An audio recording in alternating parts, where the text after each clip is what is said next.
I was very proud to learn the fine ways of the capital, to wear beautiful costumes and heavy jewellery, and to learn the art of dance, which raises woman above the human condition.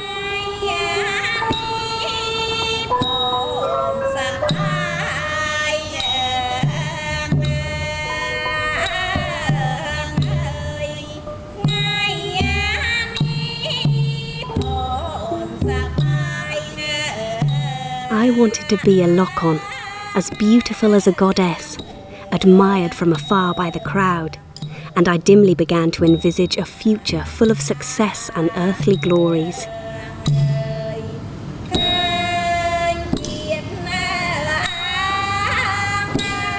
I felt transfigured in the sacred postures. I forgot all my shyness, and my body was floating above the world. Generally, in Khmer dance, the hand movements are more important than those of the feet. It is not like in Western ballet, where the foot movements are vital. Nor is it like Indian dance, where each finger of the hand is used to express a language. Here it is the movement of the whole hand that counts. Unlike Indian dance, Cambodian dancers use their entire bodies to communicate an idea or a feeling. The entire body is in perpetual movement.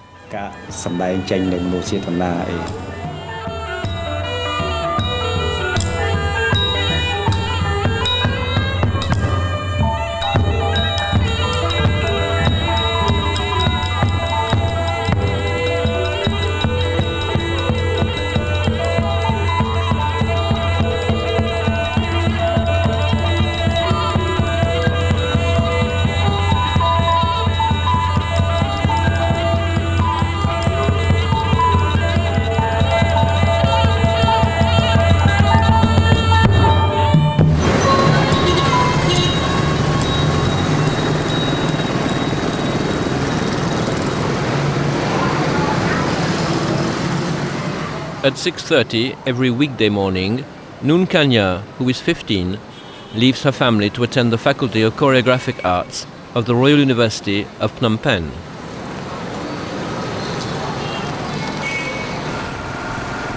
Established after the Civil War and the war with Vietnam, this school has been working hard to revive the ancient classical dances that were lost under the Pol Pot regime.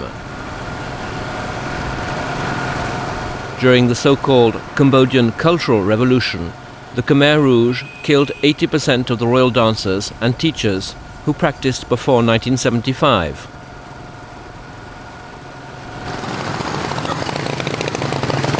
Today, we are witnessing the revival of classical Khmer dancing.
Not everyone can dance, so we have to set tests and select the children who want to attend this school. We notify other schools in Cambodia that we are looking for children aged 8 and upwards to study dance. When they arrive here, we give them a practical exam. We ask them to do a folk dance like the Ramvong or the Rampbach, which all Cambodian children know how to do. Then we try and find out whether they are really motivated, if they like listening to music, and if they have a good sense of rhythm. Lastly, we look at their physique. It's best if the future pupils are beautiful, of normal build, and in good health.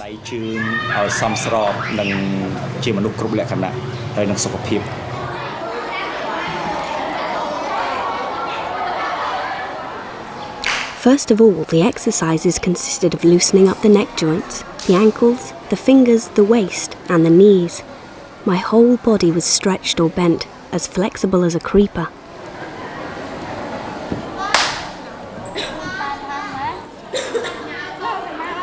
But if I wasn't able to do these exercises perfectly, they would massage my limbs with morning dew, collected from the gardens of the royal palace.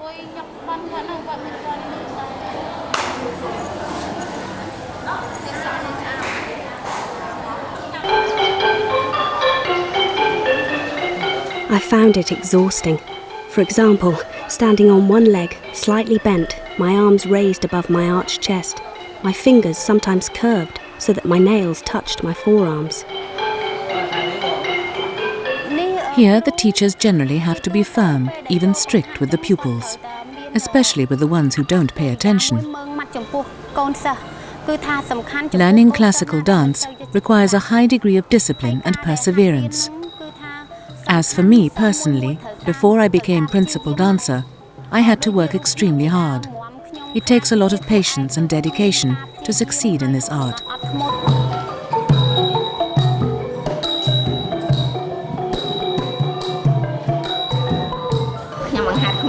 Personally, I prefer the younger children because they are more malleable, it is easier to correct them, and if you're sympathetic to the children, they respond well to you.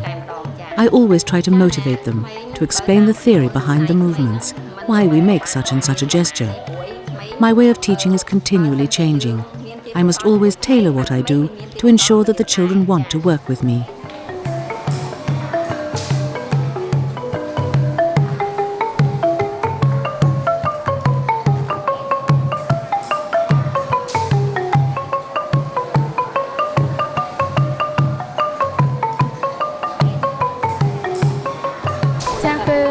There's a lot of girls who are more beautiful and who dance better than I do. I don't even know whether I will be a great dancer. Every day I work very hard, but the girl who is number one, the principal dancer, is really streets ahead. For me, a dancer's physical beauty is less important than the correctness of her movements.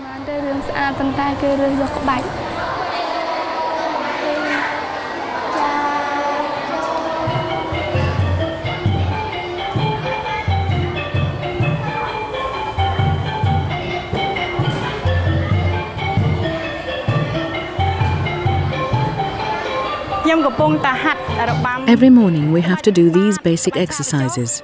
You have to master them before you can move on to other things. I practice them as much to warm up as to set an example to the pupils.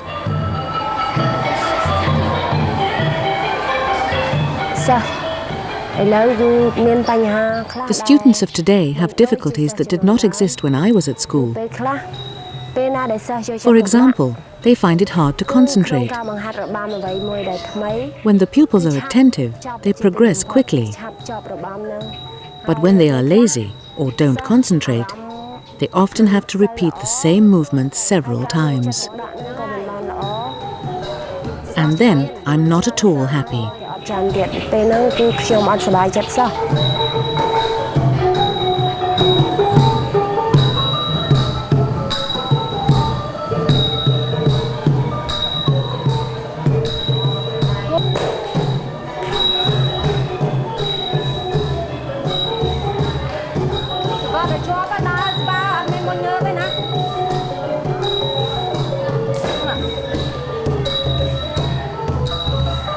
Every day, to warm up, the 300 female pupils do basic exercises known as slow rhythm or lively rhythm before attempting the steps of the classical repertoire. With the exception of the monkeys, all the roles, including princes and giants, are performed by young girls or women.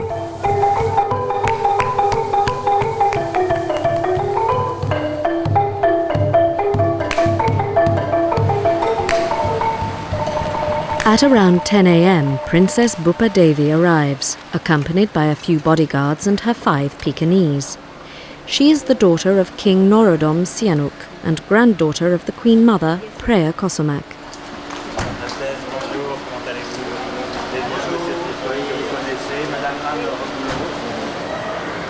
A former principal dancer, Princess Boppha Devi is a true pillar of this school which she supports wholeheartedly. Highly respected by the other teachers, she gives the pupils technical advice and also befriends most of the girls. With the help of former teachers who are still alive today, we are trying to revive the ancient classical dances. We don't attempt to change them or modernize them. On the contrary, we are content just to discover and preserve the ones that were nearly lost forever. What's more, we are very much afraid of foreign influences on our way of seeing things. We absolutely must protect ourselves against foreign culture and ensure that it does not infiltrate ours.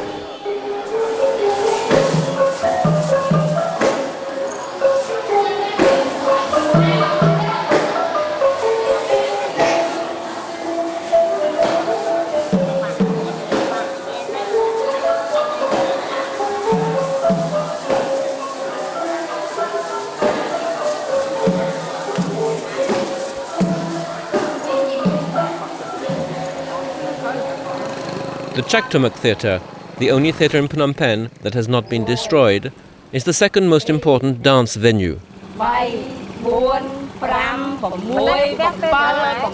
After the show, it is not unusual to see in the theatre car park pupils or teachers, the crew lokon, rehearsing dance steps.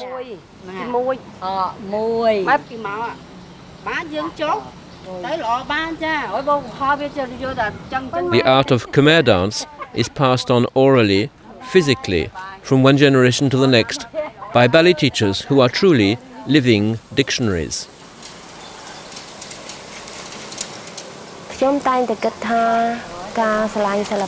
My love of classical dance is part of our family history.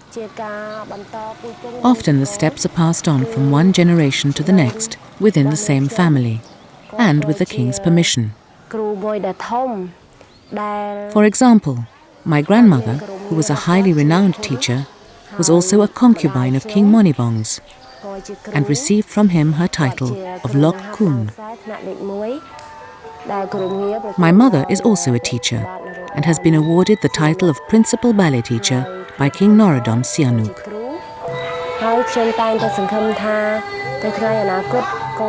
And I myself am a teacher now, and I hope that my daughter, currently studying at the dance school, will in turn replace me.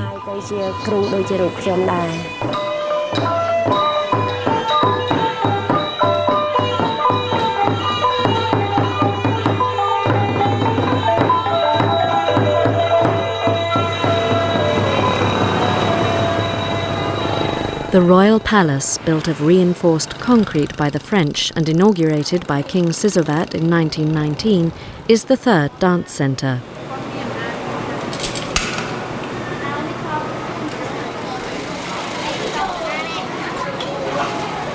An oasis amid the noise and pollution of the capital, the young dancers and musicians come here to rehearse the dances which they will later perform in front of the royal family.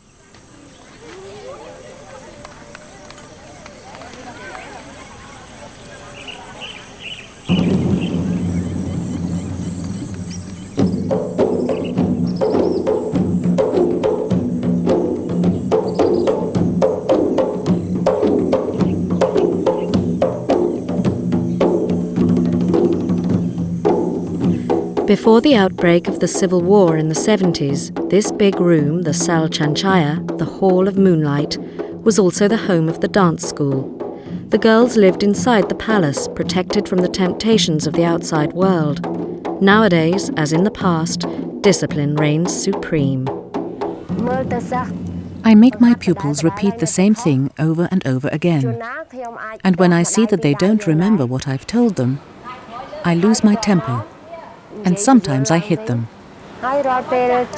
Immediately afterwards, I explain once again what they have to do.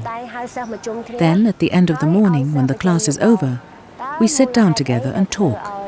I ask their opinion.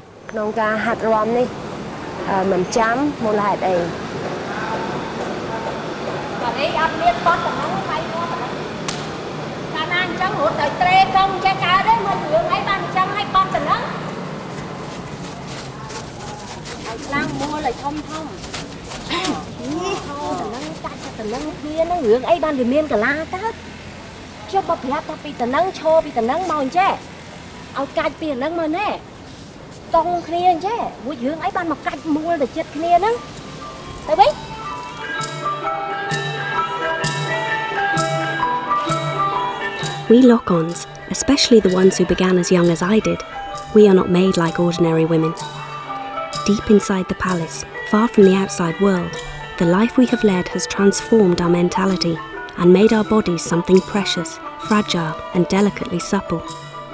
We would be incapable of carrying a basket of mangoes to the market.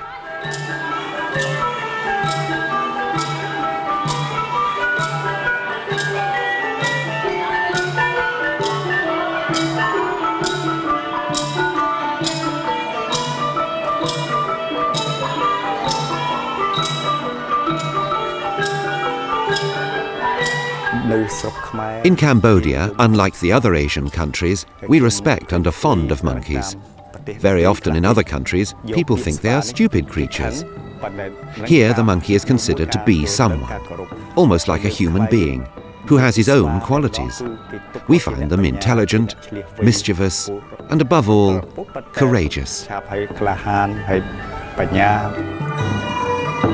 In one chapter of the Ramayana, the legendary feats of Prince Rama, the monkeys build a bridge with heavy stones to connect the mainland to the island of Lanka.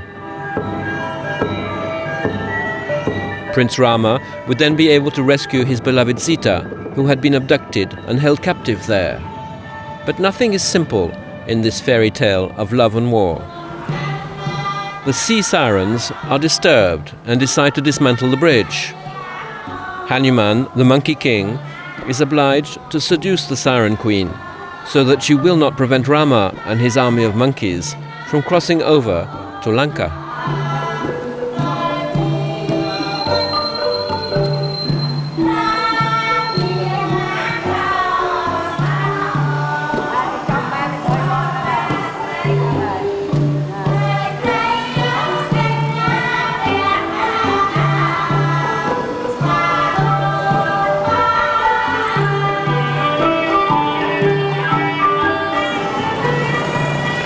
How wonderful to become one of the king's dancers.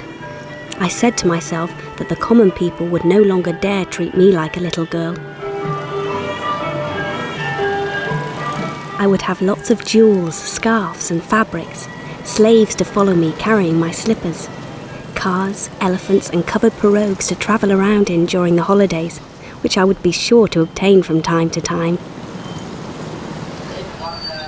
You don't see many jewels or elephants in the Phnom Penh of today, where evidence of the day-to-day problems of survival is everywhere.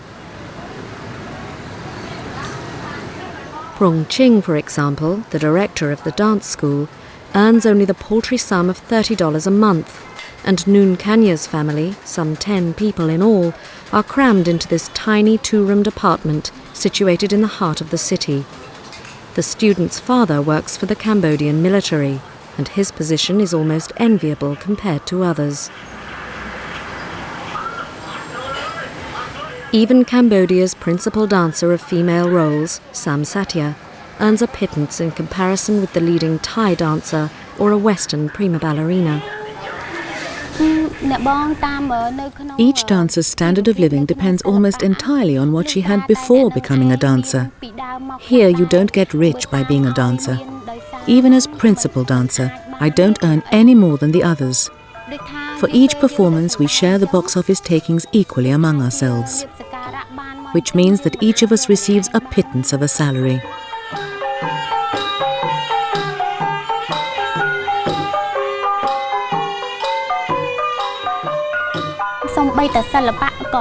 But sometimes a dancer will be noticed and rise up through the ranks of society.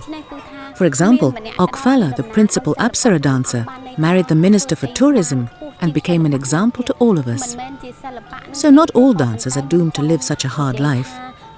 Each one of us hopes that dance will open up new doors.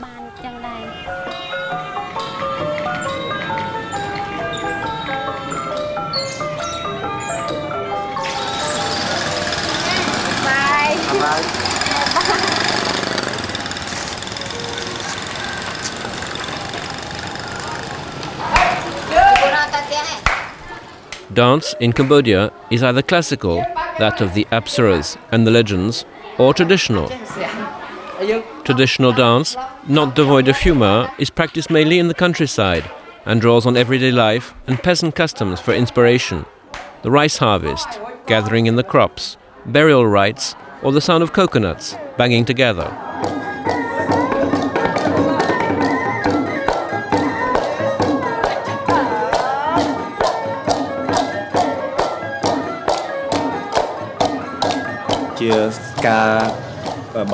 All the pupils follow the same basic training for 2 years once they enter the dance school. We give them a general technical background, which is necessary both for classical dance and for traditional dance. At the end of the second year, the teachers meet to decide what each child will specialize in: classical or traditional dance, the role of giant, monkey or Apsara, and so on. Let's say in general that the observation period necessary to guide the children properly is a minimum of 2 years.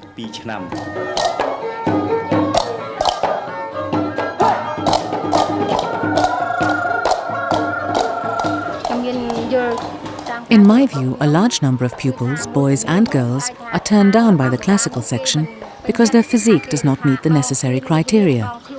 On the other hand, some pupils spontaneously choose traditional dance because it is based on daily life and is more in keeping with their own character.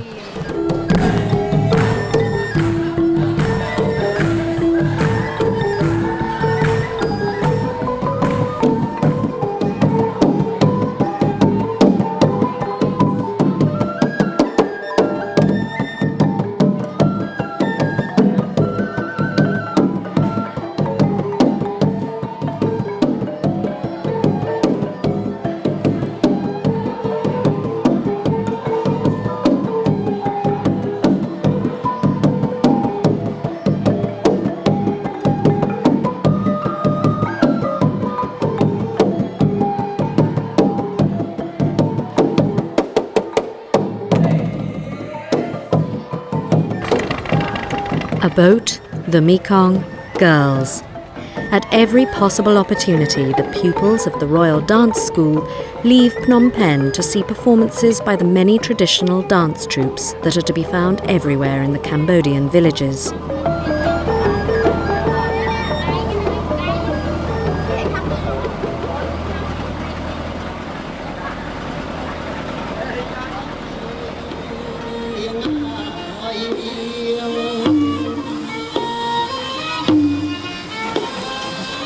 During a festival at Angkor, for example, where they can see the magnificent Dance of the Peacock Feathers.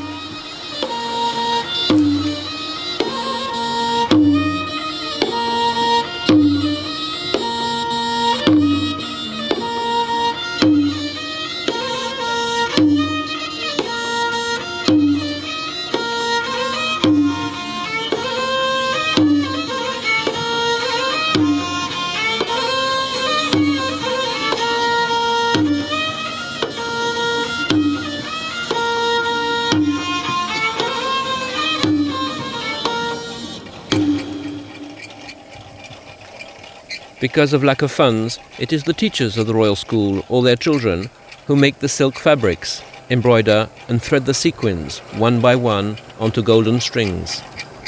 These costumes will then be literally sewn onto the dancers' bodies. The Khmer stage costumes have no buttons or hooks.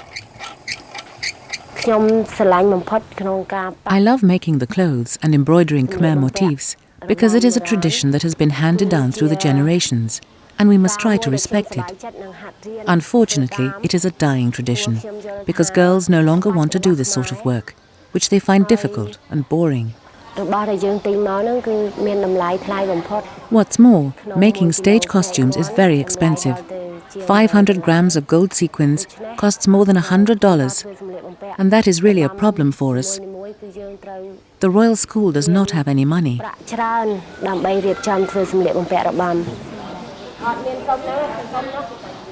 Oh, the putting on of our costumes. The spitefulness of the dressers who only pamper the favourite dancers and stick their long needles into the skin of our armpits and wrists as they adjust our costumes. The bigger girls, whose breasts have formed, suffered more than I did. Their breasts were crammed into tight tunics for the male parts. They had to wear short, embroidered silk pants, which had been used, without ever being washed, by so many older dancers, and I said to myself that one day I would have to go through the same torture to be beautiful and admired.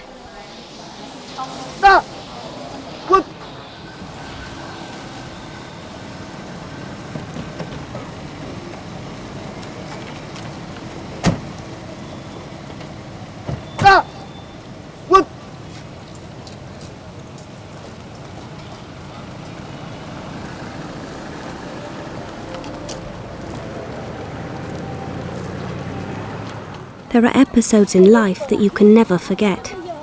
The day I left my family and my humble home, torn between my love for my parents and the joy of at last fulfilling my wish to be a dancer. That day still lives on, clear as a bell in my memory. The big clocks of the royal palace struck 6, slowly, one by one, as if exhausted from counting hours for so many years. Somebody cried out as they walked past us, "Who is that pretty little girl who looks like an angel?" "She's my daughter, and I'm giving her up to serve the king," replied my mother at once, with a hint of pride. Passing between the throne hall and the dance gallery, we at last arrived before the bodyguard of the Gate of Twilight.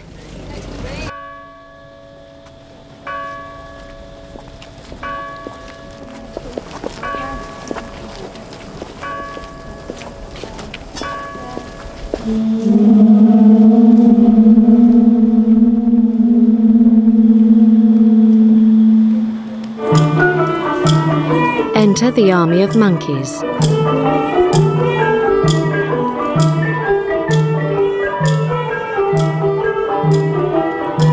Here comes Hanuman, the king of the monkeys.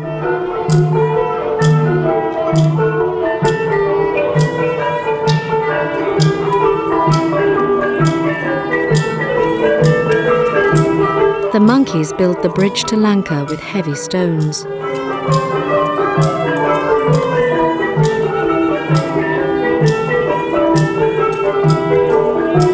Enter the Siren Queen.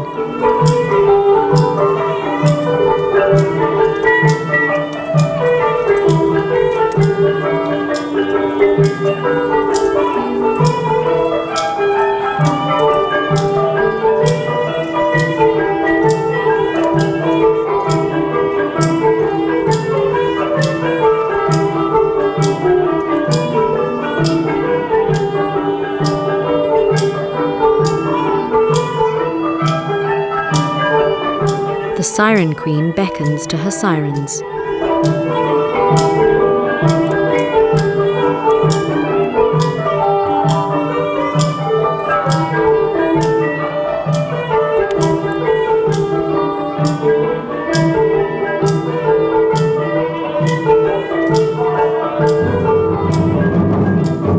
The sirens are afraid.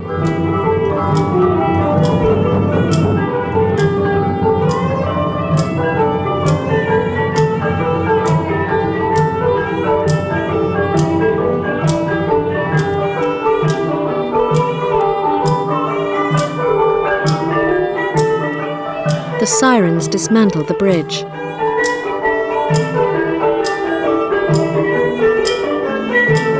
Hanuman has to seduce the Siren Queen.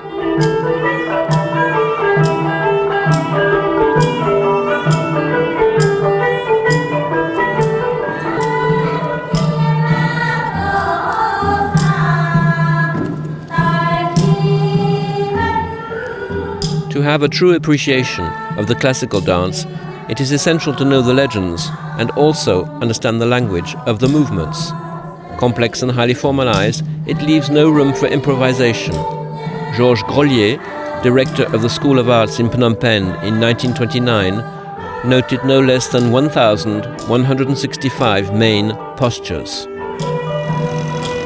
Today, to talk about the meaning of the hand gestures, we visit Professor Cheng Pon, a sage and former Minister for Culture, who lives a reclusive life in the country, surrounded by his Khmer sculptures, his meditation houses, and his concrete nagas. This wise man, who is well known in Cambodia, entertains us in his garden between the lake without suffering and the river of life. It's like learning a foreign language. It is decided by convention that such and such a word or gesture means such and such a thing. The language has its own rules and an alphabet. This, for example, is the symbol for the stem of a climbing plant that grows. The plant rises up towards the sun, giving life, or sinks down to the earth to die. Here is a leaf fluttering away, calling or beckoning to someone. The leaf fluttering away and returning, like life, departing and being reborn. Here is the symbol for a flower, seen, for example, by an Apsara dancer.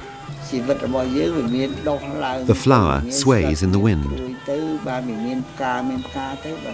Later, the flower becomes a fruit that ripens, falls to the ground, and subsequently gives birth to the stem of a new plant. It's like the cycle of life, regeneration.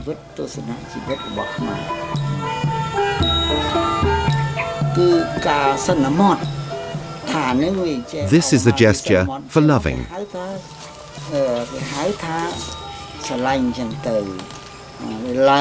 This is greatness, a superior being, courage, glory and victory in battle.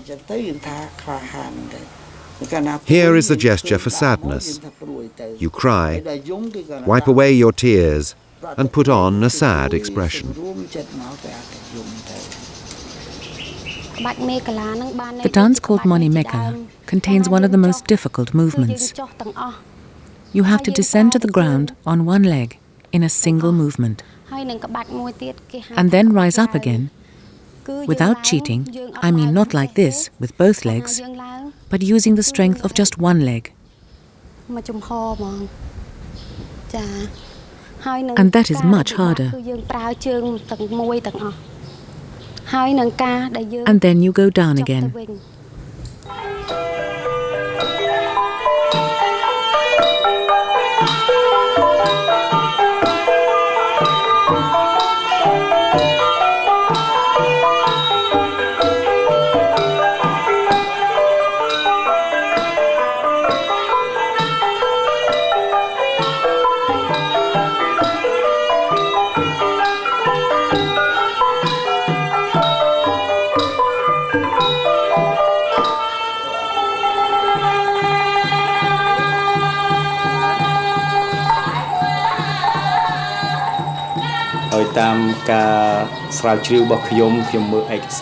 From my own research and from what people used to say long ago, I find that all the movements of classical dance have their origin in the reverence for the mythical serpent, the Naga. The Naga is a symbol that represents the earth and water and is present in all the religious festivities of Cambodia. Look at this gesture. In this position, one hand represents the Naga's head.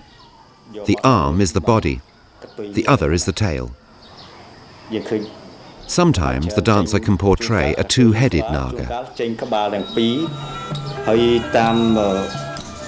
For the female roles, the girls wear a headdress called a kabang, which is shaped like the head of a Naga. And the golden motifs which decorate their costumes are thought to represent a serpent's scales. Even the twirling, twisting and undulating movements of the dancers resemble those of the serpent. By the way, the word Naga in Sanskrit means serpent.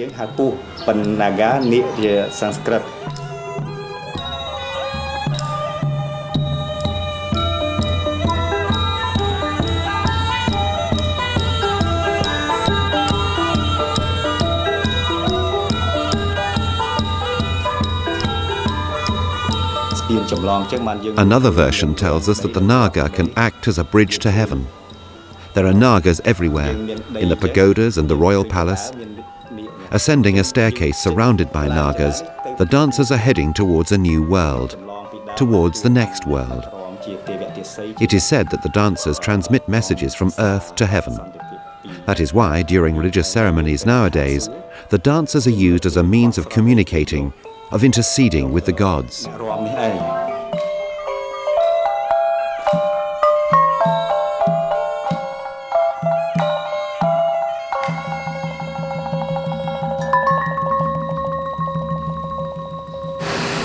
The royal dancers, the Lokons, have been known since the 9th century under the reign of King Jayavarman II, the founder of the kingdom.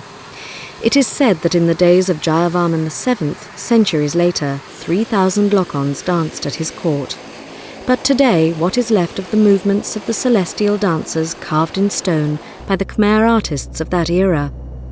We left for Angkor with young Nun Kanya to study the countless Apsaras carved into the walls of the temple of Angkor Vat, the pagoda town, begun under the reign of Suryavarman II around 1131.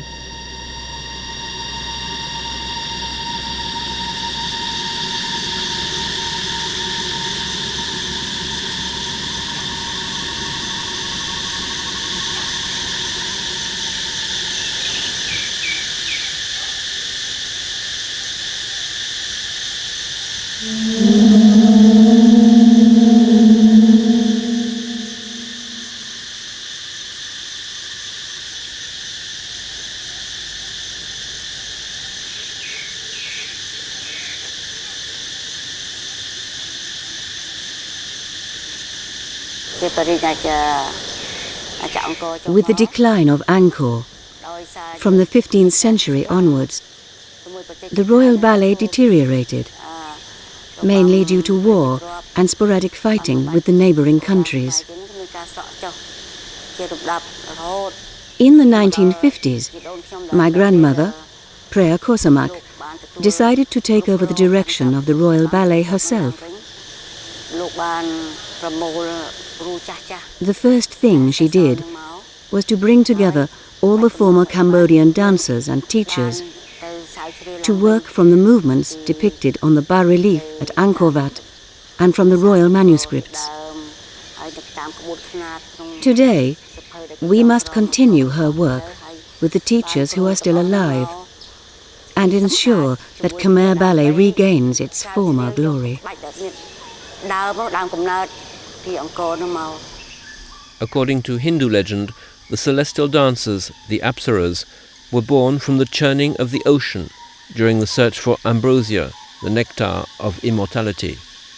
The human Apsaras were symbols of purity who danced before the court to invoke protection and long life for the king. The gestures of the stone Apsaras at Angkor Vat are identical to those taught today at the Royal School of Dance in Phnom Penh. When Her Royal Highness Princess Boppha Devi was young, she was an outstanding dancer. She was afraid of nothing. She was the daughter of the king and the beloved granddaughter of the Queen Mother Rreah Kossmak. Naturally, she had no money problems. So when she danced, her eyes did not express any material needs. She had everything and wanted for nothing. She was comparable to a true Apsara, to a true celestial dancer who danced for the gods, who had everything and wanted for nothing.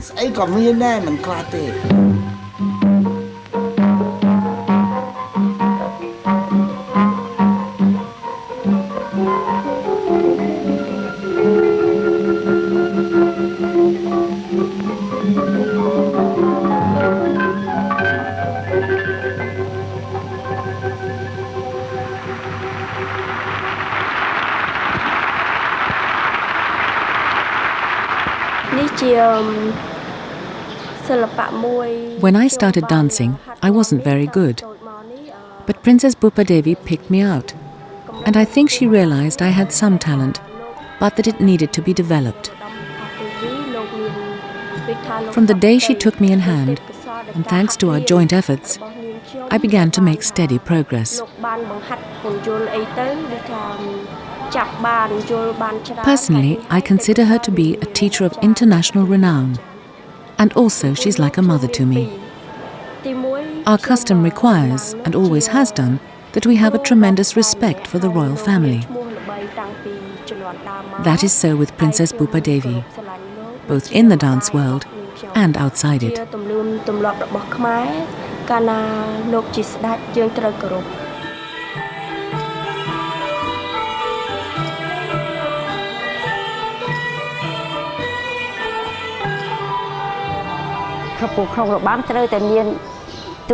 In dance in general, even in Western ballet, there must always be a leader, a principal dancer, whose talent will guide the others.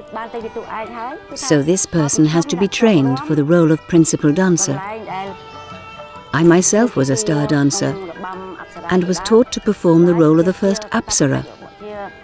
It is my duty to pass on my knowledge to the dancer who will replace me.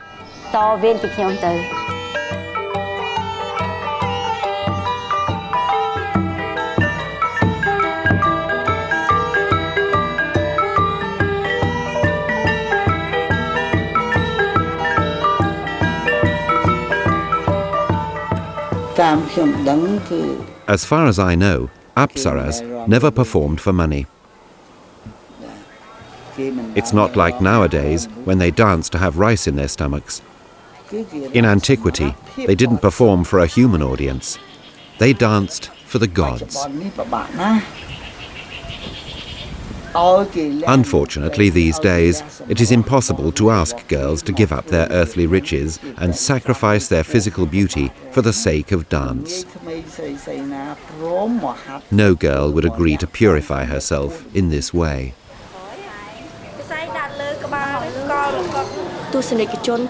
I believe that physical beauty is really crucial. For example, during the dance, the audience watch the face especially. If the girl is beautiful, if she has a lovely face, they will be more interested in our ballet. It's like in the cinema. If the actresses aren't beautiful, the film can't be any good.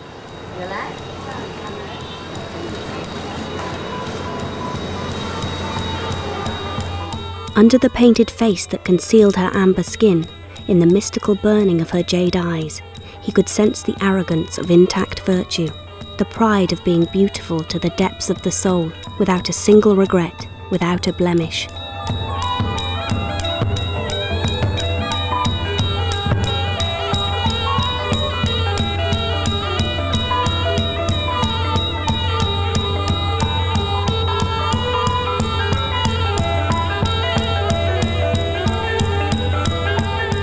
All around these bodies racked with prolonged convulsions, sobbing without tears, the pretty legs and arms writhed in perfectly harmonious undulations, raised and lowered their hands and bare feet, laden with rings, caressing the balmy air, imploring, threatening or crawling like cobras about to attack.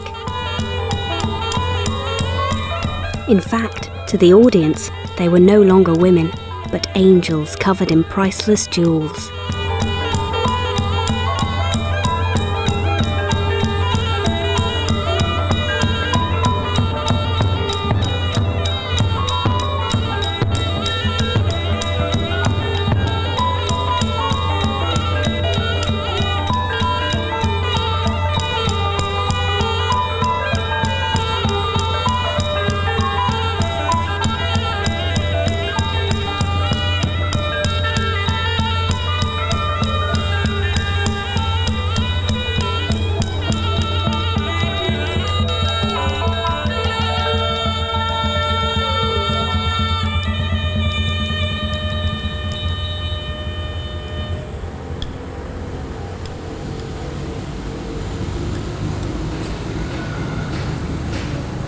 Every Thursday at the Royal School of Fine Arts, a little ceremony takes place known as Sompeas Crew, or greeting the teachers and the gods.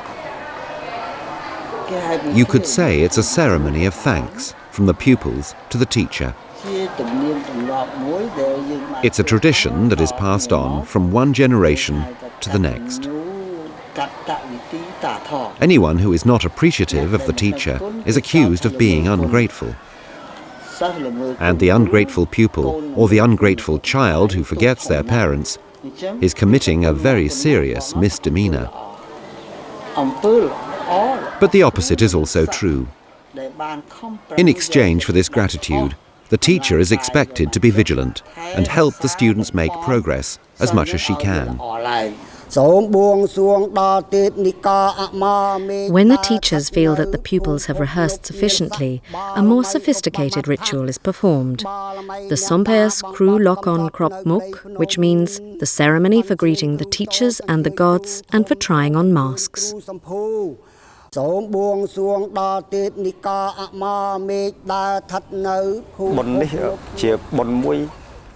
This ceremony is an important one, and tradition requires all Cambodian artists to participate in this type of ritual. It's part of our country's education.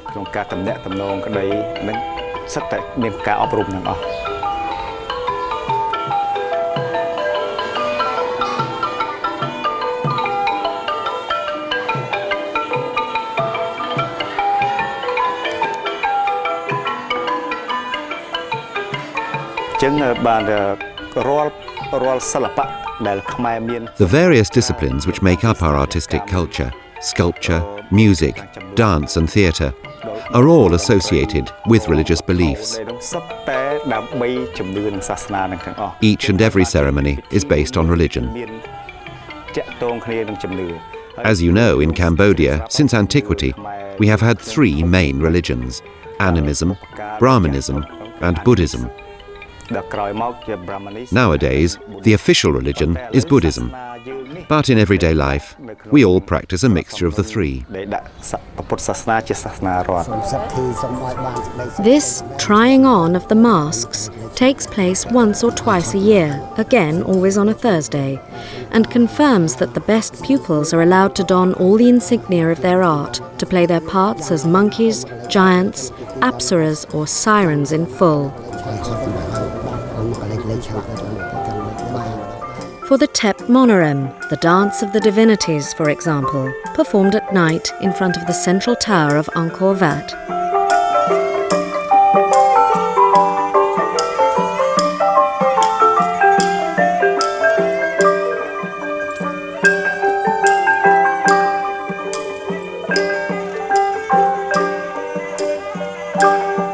No worldly goods were refused the monarchs of this dynasty. The setting for their thrones made them equals to the princes of the archangels. Their palaces were overflowing with wealth and pleasures, ornate gardens with flowers and pools, peopled with women and dancers, whose graceful poses, carved by the artists in the stone walls, have been preserved until now by the lokons of the ancient kings.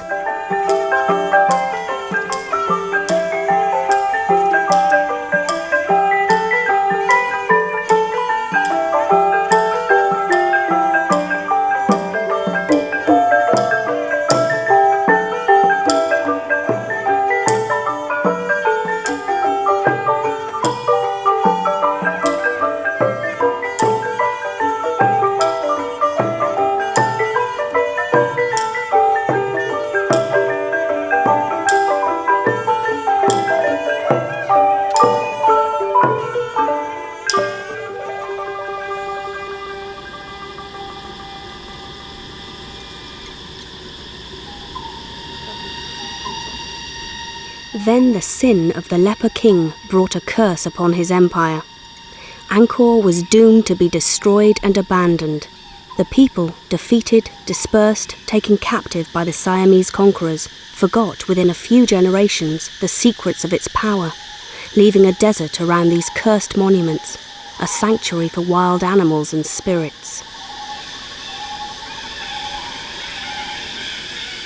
The virgin forest, reassured by the silence, returned to attack the crumbling walls, and under the damp crypts of Angkor, pythons and cobras coiled themselves around the fallen idols.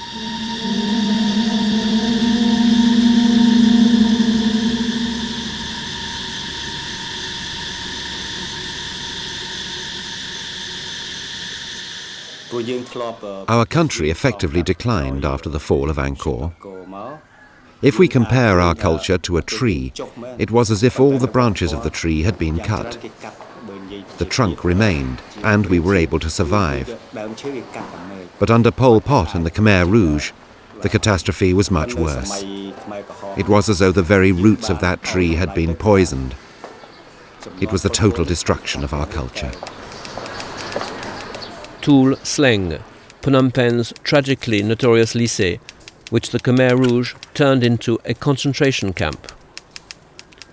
Today, Vong Metri, one of the school's teachers, visits this prison in search of photographic records of her former dance teacher, Son Sakron, who was arrested, tortured and murdered here. Her task is a painful one and not easy. The archives contain some 4,000 written confessions and 20,000 photos of the victims.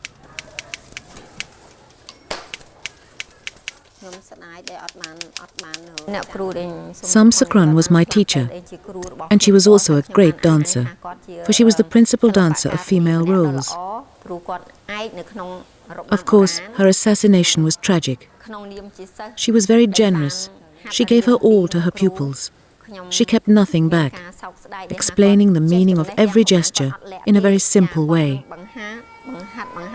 After her death, I felt completely lost.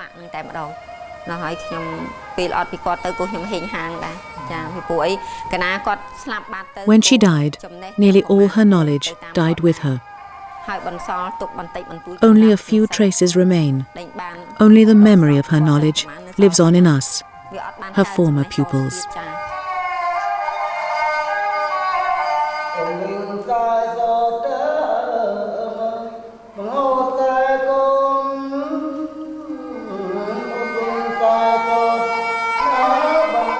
"4,000 written confessions, 20,000 photos, at least 20,000 murders."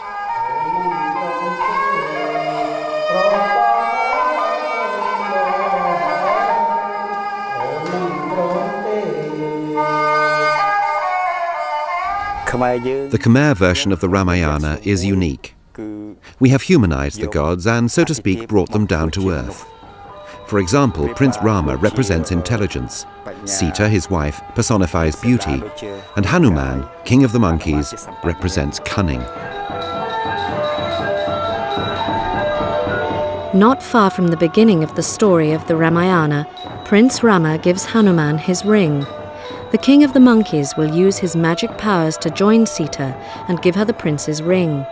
Sita now knows that her husband has not abandoned her and that the forces of good will devise a strategy to free the beautiful captive.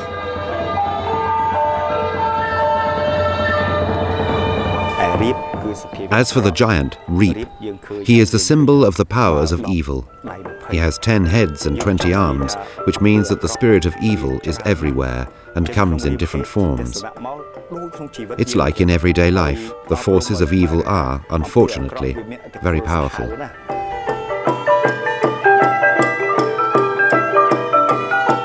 Legends and the history of Cambodia, even recent history, always seem to be about the struggle between the forces of good and the forces of evil, and it is this that makes the characters of the Ramayana perfectly contemporary, despite appearances.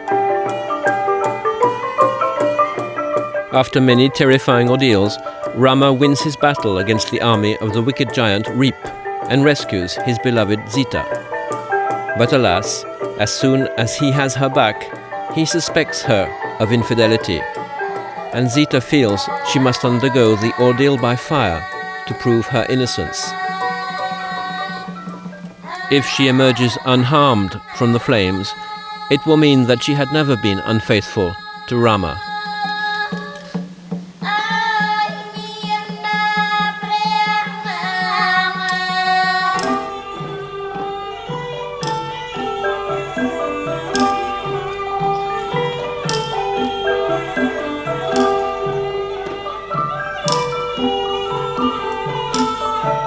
When you watch the performance of the Royal Ballet of Cambodia, when you see the beauty of the girls and the finesse of their gestures during the trial by fire, it is impossible not to be reminded of the women and men who suffered inhuman torture in the prison lycée of Tul Sleng.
unforeseen scourge came down on the royal palace. Hordes of rats, driven out by the cold, invaded human dwellings. One day, these rodents began to drop dead everywhere, under the tables and beds, wherever death struck them. Sitting ashen-faced and thin as a corpse on the edge of her bed, Saramani is unrecognisable. Her dark eyes alone had preserved their wild, heroic beauty. Huge tears ran down her cheeks. Her head dropped onto her shoulder, and her voice, that of a conscious victim, implored one last time before succumbing. "Saint of saints, have pity. Come to my aid. I am very much afraid."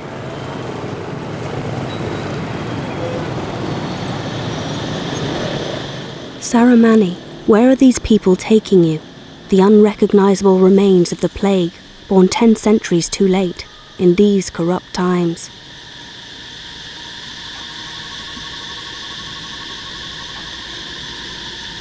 Does one immortal atom of your soul survive, the embryo of future heroines? Or will your ghost be carried away by the genies of the magic dances that haunt along with bats and vampires the maze of Angkor's necropolis?